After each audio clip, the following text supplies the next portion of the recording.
Hello, folks. Welcome back to World War II TV and a rare non-live show because of technical issues with the platform today. Anyway, we have not ventured into the jungles of Burma for some time. Norma took us over them from the air yesterday, but today Mark Forsdike is taking us through the hills and jungles to experience the combat of the 2nd Battalion Suffolk Regiment. His new book is linked below. I'll bring him in now. Good evening, Mark. How are you today? Not so bad. Hello, Paul. How are you? I'm good. So, since we last spoke, which was back in the dark days of COVID and a live show about Lalonde and what have you, you've been busy. So the Malaya book and now this one about Burma. How did that all come about? Yeah, well, I mean, my great passion, as you already know, is the Suffolk Regiment. And what I'd really wanted to do, first of all, was write a book on Malaya. And of course, the book on Northwest Europe got in the way first. Yeah, it was a photo history more than anything. Really, all the old boys who'd lent me their albums over the years of young national servicemen standing in swamps in Malaya or, standing in their five-pointed bandit caps and things like that, posing for letters to be or photos to be sent home. That was what really came about from it. So yeah, not been idle. And then since then, it's really moved on to Second Suffolk in Burma and at Imphal, really, because just telling the opposite side of the story, really, because unfortunately, where one Suffolk in Europe gained with all the experience, the material, the manpower, Second Suffolk in Burma lost because they were drained and deluded of all of that sort of stuff that they really needed to defeat the Japanese. So it's a sort of balancing the scales, so to speak, trying to give a bit more limelight to them. And we were sort of talking before recording that often history is framed through the lens of the special units. In Burma, I think the Chindits loom large in the conversation a lot. They were very brave, and it was an incredibly important mission, despite some of its lack of success in some ways. But the poor old bloody infantry, that's what we often want to hear about, because they were just there through the seasons and monsoons and the campaign. Some went better and some went worse. But we're going to talk about a particular aspect of it. I'll bring up the slides now, so just tell me when to move on the slides. And this, folks, will be the first of two shows. Mark will come back at some point in the future to carry on this battle to the next part of the campaign. But we're talking about the Battle for Bamboo Hill. So over to you, Mark. Thank you. Well, I mean, Bamboo Hill is one of those places that probably nobody has ever heard of. It's one of those battles that perhaps wasn't particularly spectacular. Certainly for the case of Second Suffolk, it wasn't a battle that ended in success with their taking the hill. They were forced off it 3 times, but without a doubt, their actions allowed others to succeed in their wake afterwards. It's typical of the self-effacing Suffolk soldier that he's left virtually no records of it and virtually no photos of it. So that makes our life even more difficult all these years later. And indeed, at the time, sadly, they were quite invisible. I mean, in the history of the 5th Indian Division, it commands one sentence at the end of a chapter, and that's it. Bamboo Hill was occupied by Second Suffolk, where they were forced off. That's how little is known about it.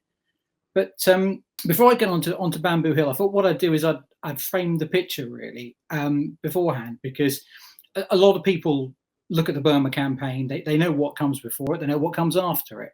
Second Arakan was a new beast for Second Suffolk, and I mean, what you got to bear in mind with Second Suffolk when they went to Arakan in October of 1943 is that they'd spent predominantly the last 10 or 12 years in India. They'd been with archetypal Foreign Service Battalion who've been out there since 1929. They come from Shanghai.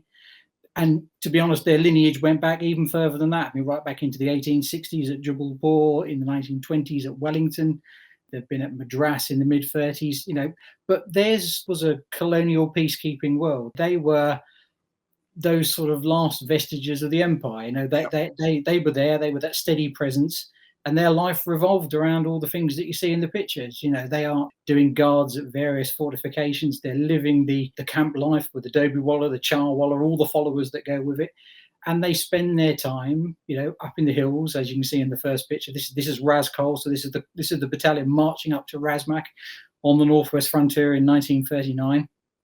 But that was literally the war that they'd had. They'd not been touched by anything that had happened in Europe, and in a way, it had gone the opposite scale. They were expecting to get young militiamen out from the depot to bolster the ranks, but instead they got back 2 drafts and nothing more came.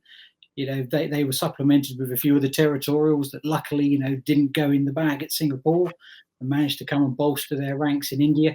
But really, Second Suffolk hadn't fought actively since the end of the Great War, and what they'd done in the years in between had been that army of presence in India. And we forget about what was happening in India in the early years of the war. I mean, in 1942, they'd been recalled from training in the Toki Valley to go and be on anti-riot duties in rural Pindi.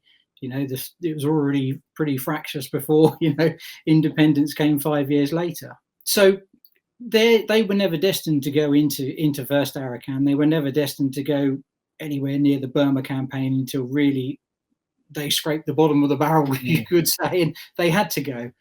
And just to join in for a second, it's that policing era, effectively, that perhaps we've kind of forgotten was something the British Army did. And you read about it, it's not like you necessarily need to have the latest up-to-date weaponry or the latest up-to-date kit, because that's not what you're doing, is it? You're not facing that type of dilemma and problem. It is kind of policing. So as you see in the photos there, the pith helmets and probably '08 pattern webbing and things like that.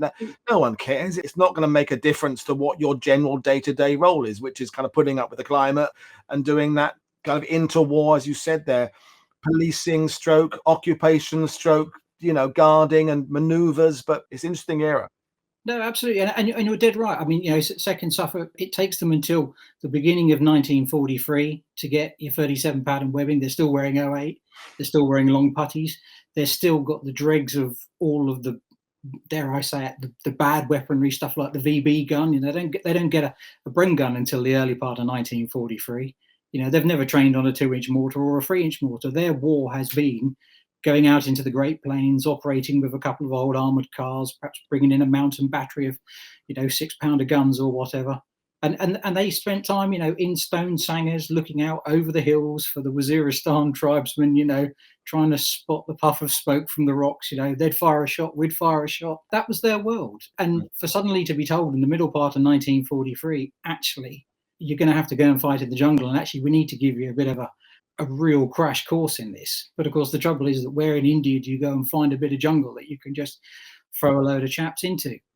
And you've also got to bear in mind that by this point, I mean, as the point that Mad Mike Calvert made all those years ago on The World at War, that, India as a resource pool had been drained. We got to the stage where only the dull remained, as he said, and in some respects that was dead right. I mean, the long-serving pre-war officers of Second Suffolk had gone home. They were going to be serving in 1 Suffolk in Northwest Europe. They were going to be taking those skills and experience. You've also got the problem which Second Suffolk had, was that predominantly the age of the soldiers was just that little bit older. These were fellas who'd already done 5, possibly 7 years of service out of a 12-year stretch, and they would be imminently being called home on the Python scheme. They'd done their 4 years overseas as a minimum, and actually you'll be repatriated home soon. And that was the thing that plagued Second Suffolk, particularly through Second Arakan and into the early stages of the Imphal campaign, that they were still being ripped of all those old soldiers, all those key fellas that kept the youngsters in trim and knew the ways of the world and knew how to get on with it. But really, what happens is that they get to September of 1943 and the message finally comes through: you're destined for Burma. So what do? We send them on a crash course to Bengal. So they go over the Bay of Bengal in the boat. They have about 3 or 4 weeks there, which is where the last of the sort of vestiges of the pre-war world leave, you could say. But what happens is, the interesting thing is that they start to realise the campaign they're going to fight in, it's very different to the dry, dusty plains. It's going to be swampy, it's going to be jungly, it's going to be a tough old slog. And more importantly, there's hills, and lots of them. And it is just going to be a case of, it's always going to be one more hill to take, one more hill to throw the enemy off, one more hill to get on, dig in, wait for your call, and then go to the next one. And so it's in Bengal that they start to finally get together. They finally start to learn. They get jungle green equipment. They get rid of their pith hats. They get slouch hats, which is going to be far more comfortable and practical for the campaign ahead. And one of the things they do, which I can't find much reference in other battalions, but Second Suffolk form what they call the guerrilla platoon, which is a sort of little hand-picked unit of 25, 30 men, led by a fantastic chap called Douglas LaHunter. He was a pre-war officer of the Royal Norfolk Regiment, but he was a born jungle fighter, absolutely, first and foremost. And the point of the guerrilla patrol, or the guerrilla platoon rather, was that in a campaign where you're not necessarily going to be able to take offensive action day in, day out, and the terrain is going to preclude it, and also you've got a very cunning and very ruthless enemy that is going to be trying to stop you at every stage from getting off your hill that you've just thrown him off. But the guerrilla platoon would allow you to have a mobile reconnaissance unit. You could go out, you could find the lay of the land, you could find out where they were, what the enemy were doing.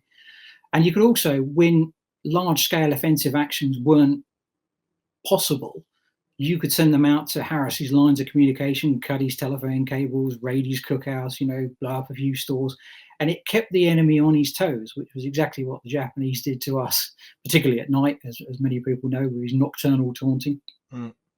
But after their sort of crash course, they're really thrown pretty much straight into the deep end. I mean, the photo here is Lieutenant General Harold Briggs addressing men of the battalion in Bengal just before they, that's in Arakan rather, before they go down to the front line. I mean, Briggs had been quite a good friend to the 2nd Suffolk. I mean, he'd insisted that they go into 123 Brigade. Going back really in terms of history, I mean, it had always been the point in history since the Indian Mutiny that you keep one British battalion in every Indian infantry brigade just in case there's a bit of trouble. You've got a steady and calming force.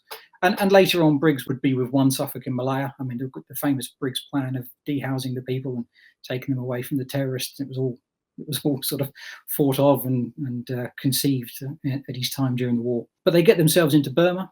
And when they get to Burma, they're sent down over the course of a week onto the front line. And then they have this sort of period of about a fortnight of acclimatization where little groups of fellas are going to join other units in the front line. They're getting to understand how the system works. They're getting to see the sort of positions they're going to take over, see the terrain, see how the artillery is working with them. I mean, by this stage, the artillery is very embryonic. It's forming artillery boxes. So the artillery are quite close in with the infantry, and the infantry work in close cooperation with the forward officer observation or the forward officer bombardment to range and exact targets on the hills opposite them. So they really sort of have that sort of initial period, but they are very much thrown in at the deep end. And as you'll see over the next month or so, the learning curve for 2nd Suffolk is going to be short and it's going to be very steep. They are going to have to learn quickly and on the job. But not long after they arrive in Arakan, they get a special visitor, which is Admiral Lord Louis, I think, which is on the next slide.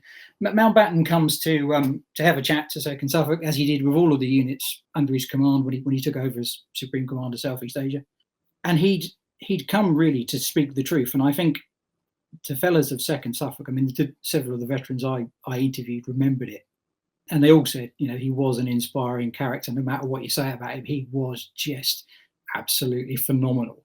But he laid it on the line and told them the truth, which was good. And he'd said, you're out here, you're doing an important job. I appreciate some of you who've been in previous campaigns feel you're forgotten. But actually, the deal is this. We do Europe first. We're going to sort Europe out first. That's always the deal. When we're finished with Europe, then everything comes over here and we'll knock the Jap out. And that will be the end of it. But I think that luckily for 2nd Suffolk, I mean, 2nd Suffolk hadn't been in any part of the Burma campaign up until that point. So I don't think they were tainted by the whole forgotten army thing. I don't think they were quite so demoralized, perhaps, as some of their long-serving contemporaries who perhaps been out there since the first campaign. But he was really an inspiring character. And the old boy said, no matter how much you hated him after that talk, you'd have followed him anywhere. If he said, we're going to go and take that hill over there, they'd have all queued up behind him and gone with him. Well, that's interesting that you say that, because I just was recording a show last week where we were talking about Mountbatten in very less than glowing terms, but like Montgomery, he's one of those ones that at the junior level seem to inspire confidence and a kind of a love from the people underneath him. So there's two ways of looking at people: inspiring at the lower level. And it's interesting what you said about the fact they weren't kind of burdened by the earlier campaigns, because we've done shows on the channel about the earlier Malaya campaigns, and some of those people, it was a long haul to get to the point where you even felt you had a chance against the Japanese, because they had been the victim of such seemingly brilliant new tactics and an overwhelming force and numbers. And so the 2nd Suffolks at least haven't got that burden in some ways, and there's some experience going to them of here's how not to do things, and this is going to be a steep learning curve, but we have learned a little bit since the dark days. Yeah, absolutely. I mean, I think the whole sort of forgotten army thing is in some ways a bit of a post-war conception. I think it's not so forgotten anymore. I mean, people still bang on about it, but I mean, there's plenty of damn good historians now who've written good books who've knocked that into the long grass. So it's not quite so forgotten anymore. But yeah, so I mean, 2nd Suffolk really the situation they find themselves in early December is going into the front line for good. And the situation that confronts them is that basically what happens in Burma is that the large Mayu mountain range, and you'll have to excuse my poor Suffolk pronunciation here for some Burmese names, but the Mayu Mountains basically cut the front in half. It's the rocky spine that goes down the middle. You've got 7th Div on the right-hand flank, and you've got 5th Indian Div on the left. And this battlefront is always about pushing south. It's about pushing the Jap back, pushing them south. And the key thing, as you can see in the little sort of zoomed up map on the left there, is the main important road that runs from Mungdor all the way through the hills to Bufdang on the other side. And there's only 2 ways that you can get across the mountains. You can either get across using the mountain pass, Okidok Pass, Nungadek Pass, which is up in the north close to Admin Box, which is already, holding out on its own, or you've got to use the tunnels. And there was 2 very crucial tunnels that were burrowed through in the lower part of the mountains, which took the road through and onto Bufdang on the other side.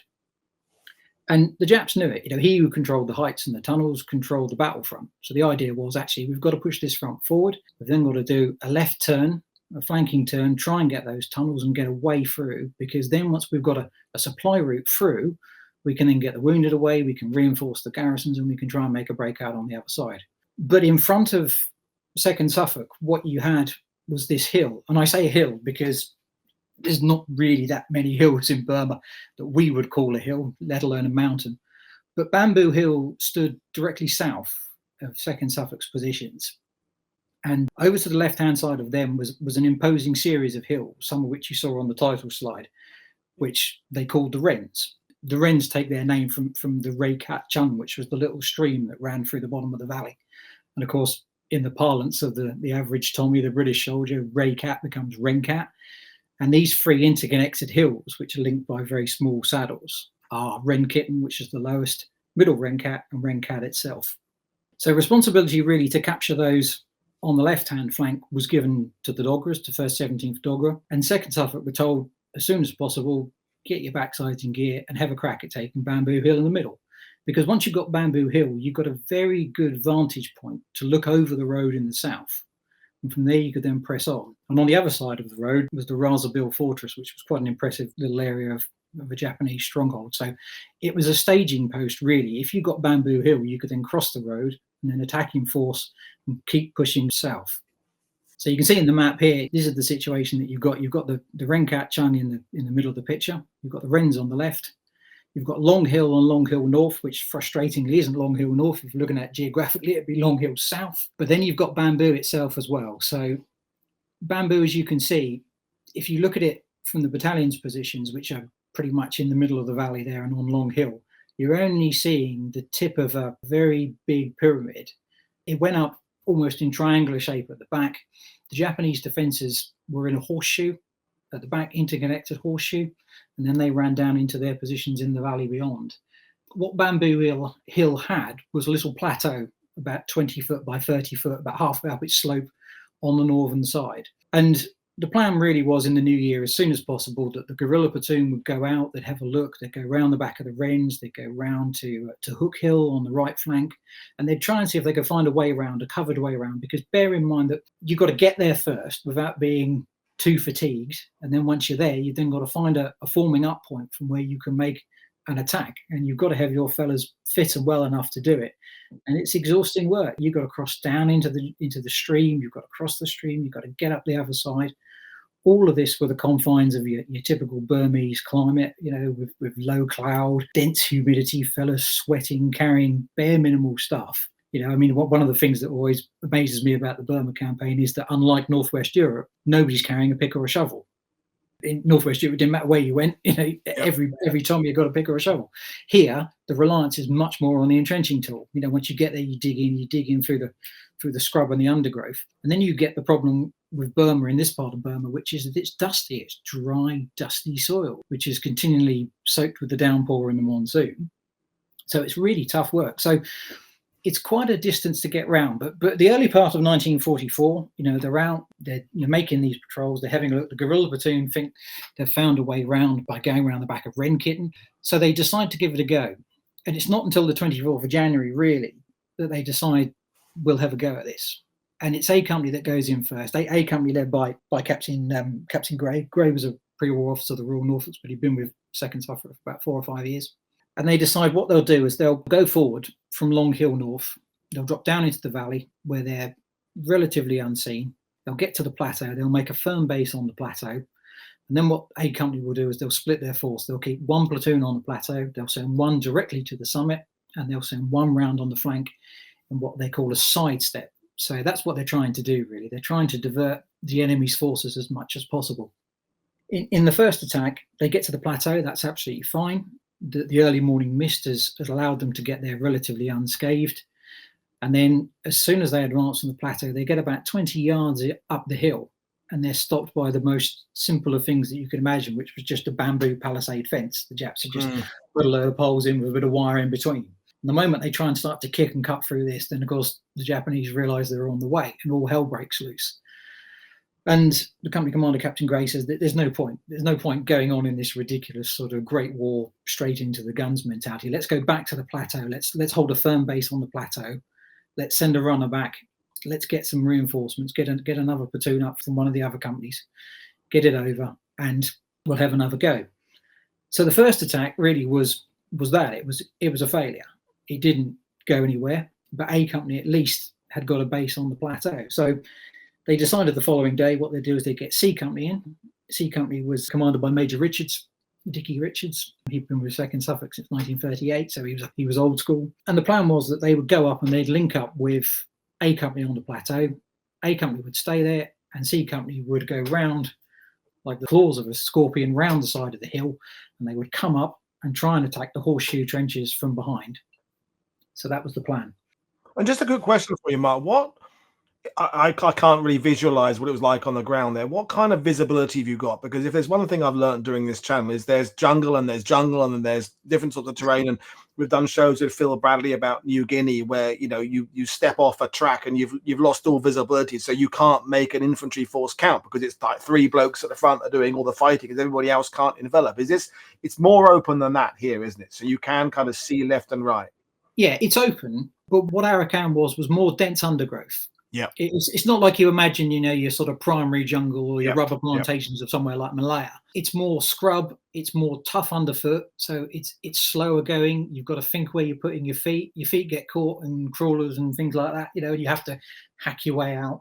But it's more physical exertion than density. I mean, the good thing about the scrub was that because it hadn't been cut in the way that we think about it, there was probably 18 inches, 2 foot of sort of scrub on the top, which meant that when they did come under fire, they could dig in very quickly and get down very quickly and get out of visual line of the Japanese. But it was tough. I mean, the old boys always talked about the fact that they would go down into the mist, and the mist would sit there until sort of 8:30, 9 o'clock in the morning.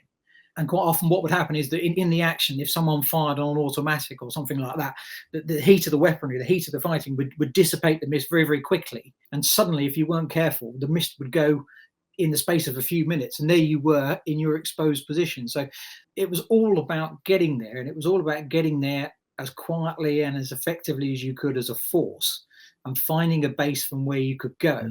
But you're absolutely right. I mean, you've got to bear in mind that when you're talking about a company strength here, you're not talking about a whole 100 men going out here. You're talking about little pockets from each platoon, probably 20, 22 men, something like that. So you're not talking about the big advances that perhaps you'd see in Europe, or perhaps you'd think of in sort of First War mentality, sort of a battalion of 1,000 strong, war establishment. I mean, here we're talking about 720 men total, and that's everyone: the cook, the clerk, the bottle washer, the watermen, the transport men, the mule handlers, all of that sort of stuff. But to return, the second attack on the 25th of January is pretty much meeting with the same success the first one did.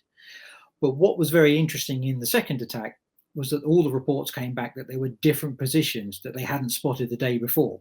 And this led to the thought at the time that actually the positions could be interlinked. More importantly, they thought actually they could be incredibly deep in this hill. One of the thoughts at the time was that perhaps, the weapon pits on the surface were just the sort of pimple or the crust, and that deep inside the hill, although it sounds very Viet Cong, but, this sort of interconnected sort of series of chambers. So everyone was a little bit anxious as to what actually lay behind. And bearing in mind as well, the Japanese is a master of camouflage, Yep. And I mean, he knew the terrain, he knew how to use it absolutely to his advantage.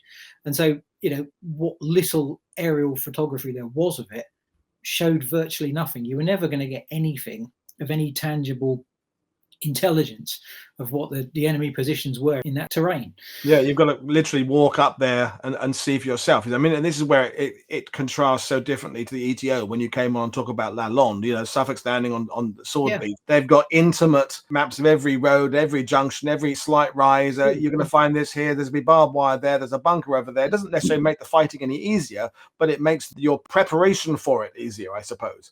Yeah, absolutely. And that's why, I have quite a lot of admiration for 2nd Suffolk, because they'd come into it late. As I said, they'd not been tainted by any of this before.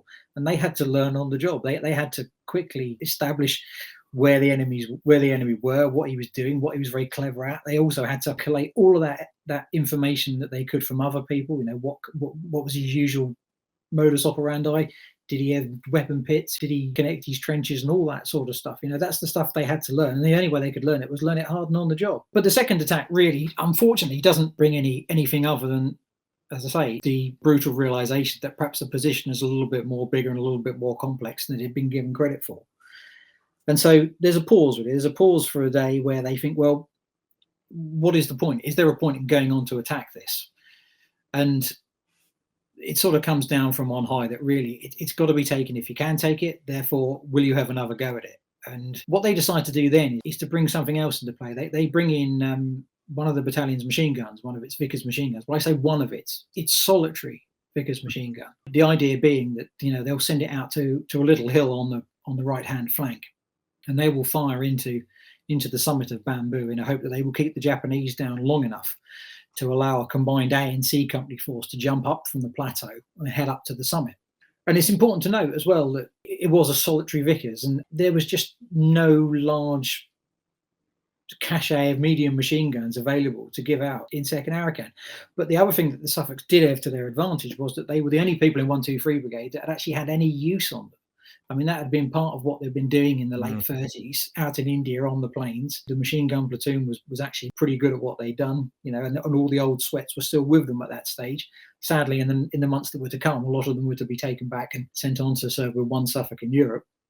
But at least they knew how to do it. So that was the plan. We'll send our solitary Vickers over to this little hill. When you tell us when, we'll lay down fire onto the summit. We'll keep the Japanese occupied, giving you enough time, we hope, to get to the top. And then what we'll do is we'll make a pretty sharp jump off the back of that hill out of sight of the Japanese and back to Long Hill North, which is what they did on the 27th. So we're talking a day and a bit later. In addition to that, what they thought is, well, what about if we split C Company's force and send a little patrol out over to Hook Hill? Hook Hill, as you can see here in the sort of top right hand corner, is another little outcrop. It was known to be undefended at that time. And they thought, well, if we could get to there, then the possibility of using that as a staging post to attack the back of Bamboo might be possible. So C Company split their force and send a platoon over there. And they managed to occupy Hook with relative ease. So the stage is really set for the final attack on the 28th of January.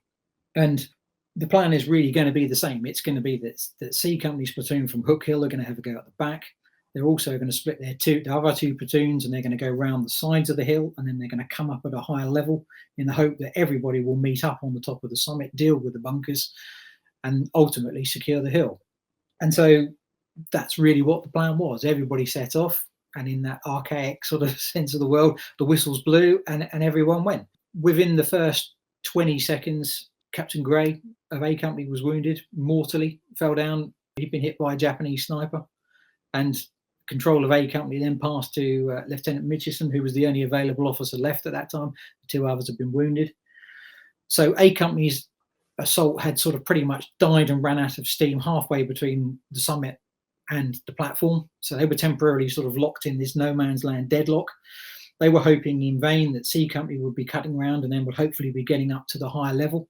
But unfortunately, on the right-hand side of the hill, it was a similar occurrence. The Japanese sniper took out Major Richards. I mean, he'd been okay. He'd been hit in the shoulder, and his Batman had just been patching him up with his field dressing. And as he'd rolled over to get to his feet, he was shot again for a second time, sadly. So C Company was without a leader at that point. A Company had got a temporary leader. There was men scattered in various positions, and it was pretty much decreed, what do we do? And one of the great people of the Jungle Campaign for 2nd Suffolk, Peter Forrest, I mean, Peter Forrest was to win an MC in Bar with 2nd Suffolk by the end of the Imphal campaign. He sent forward and he assumes command of C Company, and he pretty much realizes straight away, it's a dead duck. You're not going to do it. You're not going to get it. And so whilst everyone's pinned down and whilst they're making scant notes as to where they think these various bits of the horseshoe trenches and all that behind are, the commander's given for a retirement, and they managed to get themselves down off Bamboo into the bottom of the valley and into relative security. And that really is where 2nd Suffolk's attack on Bamboo ends, because Bamboo then sits there for the next 2 months taunting them in their failure to take it. But their actions in that little short 4-day scrap of continually trying again, without a doubt convinced the Japanese in the weeks that followed that actually it was a bit of a lost cause. And as the campaign moved on into the early part of February, and the wrens were getting more captured. I mean, the Doggerers had taken, by that point, they'd taken wren kittens, so they'd got a toe hole on the hills on the left. They crossed the saddle, they got onto middle wren cat. It was Bamboo, really, that was the sort of salient of the Japanese in that area that perhaps made them realize, actually, if we're not careful, we're going to lose both our flanks, and we're going to be left here sitting on this hill on our own with no real strategic importance. And so the last few weeks of February are literally taken up in active patrolling. People are still going around, still making sure the Japanese are there. There's a lot more use of aerial warfare. I mean, you know, the old boys always mentioned the Vengeance dive bombers coming in. You know, it was a daily occurrence for 2 or 3 Vengeance to come in, lob a few bombs, which sometimes perilously close, and then go away again. And then we get to the stage here where you can see this is the taking of Rencat, which happened in early March. In fact, on the 13th of March in Battalion HQ on Long Hill North, suddenly all the radios came alive, you know, from the Gurkhas, and the Gurkhas and the Doggerers were saying, right, we're going in to attack Bamboo. And everyone was like, flipping it, that's a surprise. We didn't even know you were there. So 2nd Suffolk mobilised C Company to go and back them up. And it became a combined force on the 13th of March. And by that time, the Japanese had pretty much gone. The Gurkhas had driven forward, driven what little elements of them remained. But by then, the Japanese had already taken that choice. Actually, let's just skip this place and let's get out of there. And so really, 2nd Suffolk, you could argue, didn't have the honour of taking it on their own. But what their actions had done was to convince the Japanese that actually it perhaps wasn't worth hanging on to. Without a doubt, their actions probably paved the way for others to succeed where they themselves have failed. But I don't think they ever thought of it as a failure. I think they thought of it, as I said earlier, as a very short and steep learning curve. They had to learn just what their enemy was like. It's kind of a terrible internship for a permanent position later on. You know, it's a weird example there, but it ties in with the fact that the Japanese generally are having to switch in the spring of 44 to a mindset of we're on the run now. We're defensive. It's happening in Burma. It's happening across the island hopping campaign. They're facing the Americans. So their attitude is changing, like I suppose the Axis in ETO as well. And we're not going to come out of this as the victors necessarily now. It's now a question of hold and keep holding and falling back and trying to manage our resources. So it ties in with that maybe general mind shift that's happening for the enemy, I suppose. Yeah, I would disagree with that at all. Absolutely. I think that what happened in the latter stages of Second Arakan, particularly for the Suffolk Regiment, was that they got the measure of their enemy. They totally understood him, you know, and he was brutal. He was vicious. And it kind of took out all of those notions of all those years of pre-war soldiering, of the sort of live and let live kind of warfare that perhaps they'd seen up on the Northwest frontier. The occasional volley shot. Yes, we've done our bit. We've played our part. We're now going down again. Suddenly this was actually, this is a real evil person. This is a really good, efficient killing machine. Actually, we've got to fight him as hard as he's fighting us. Yeah. And we've got to boot him, and we've got to be just as bad as him, even though we don't want to think we are.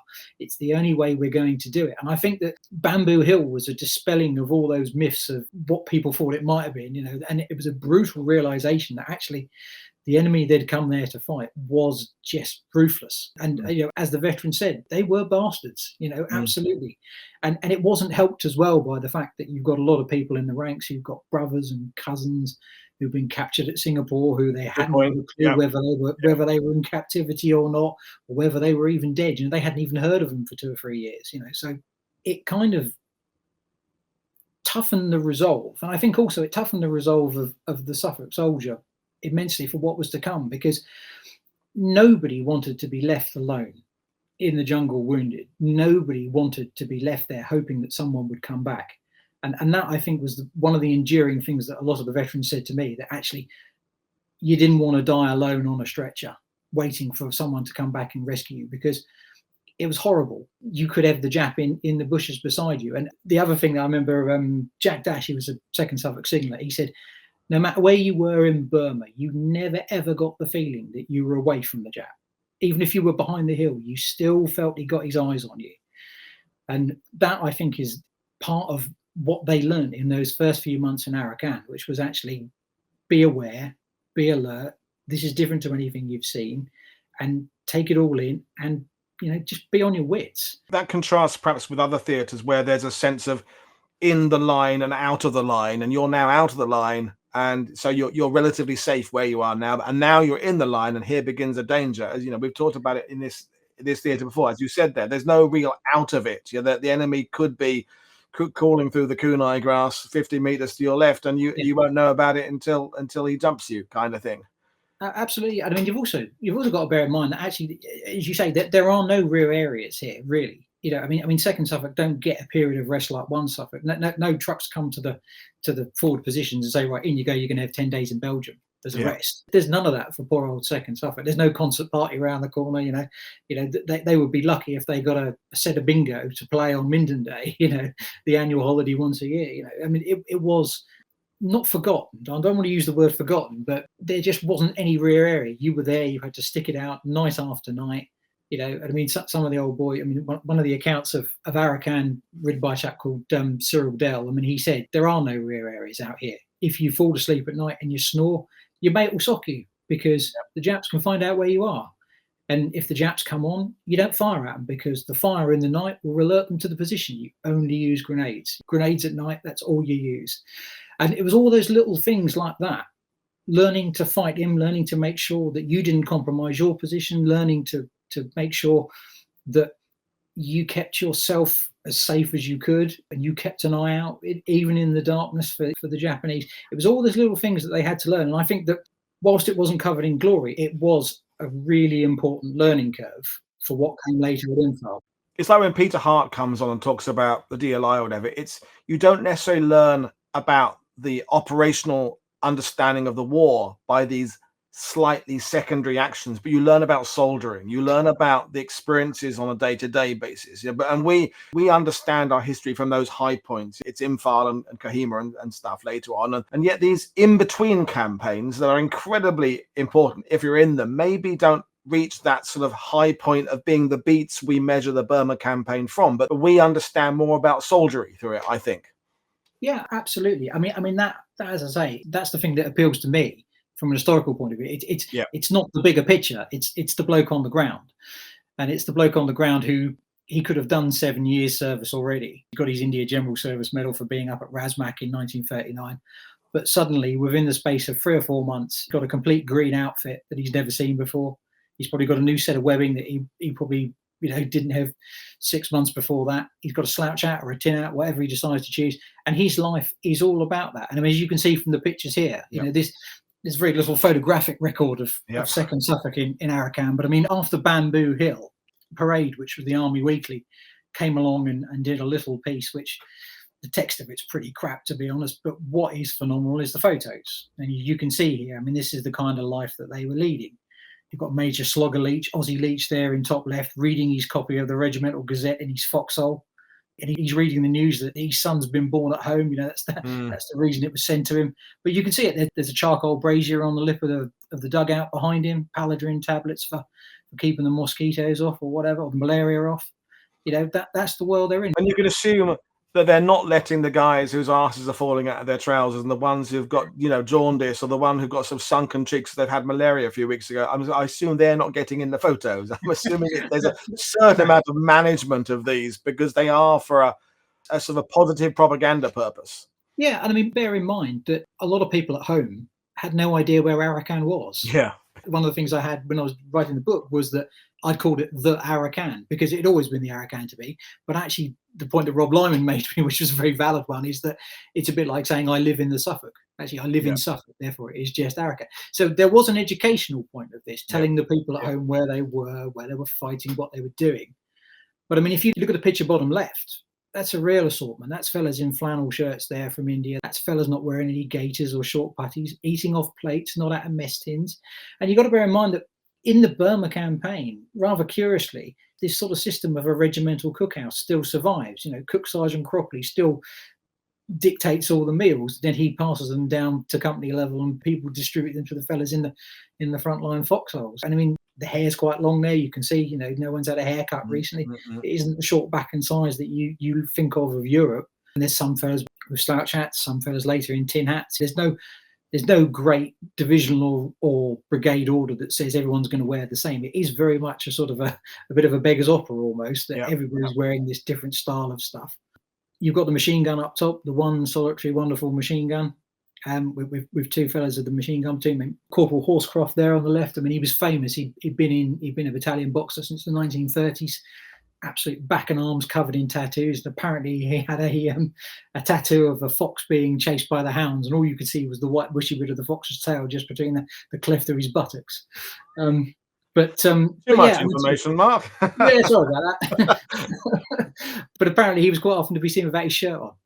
Wow. It's the aspect of just regular soldiery that is always, for someone like myself and yourself who comes from that kind of kit, uniform background, it's that day-to-day life that reveals so much, I think. Exactly. And you look at the pictures there, there's not a young 18-year-old in there. These are all fellas who are mid-20s going on into early 30s. These are fellas who've not just joined them as reinforcements. This is the last vestiges of the pre-war period. This is fellas who've done the service, some of which won't get to the end of the Arakan campaign. They'll be repatriated home, some of which won't even set foot in Imphal. I mean, because that's obviously the next logistical miracle that comes, which is that at the end of March, 123 Brigade, indeed all of 5th Indian Division, are pretty much transplanted from Arakan and sent to Imphal, which was a phenomenal feat of logistics at the time, picking everybody up, man, mule, jeep, the whole caboodle, putting them into planes, flying them over the hills and dropping them into Imphal. Well, we can cover that in a second appearance. Hopefully we'll do that one live without the gremlins. But in the meantime, you've taken us a great introduction to their arrival in theatre or in country. They've been in theatre already. And so for those who don't know, the book is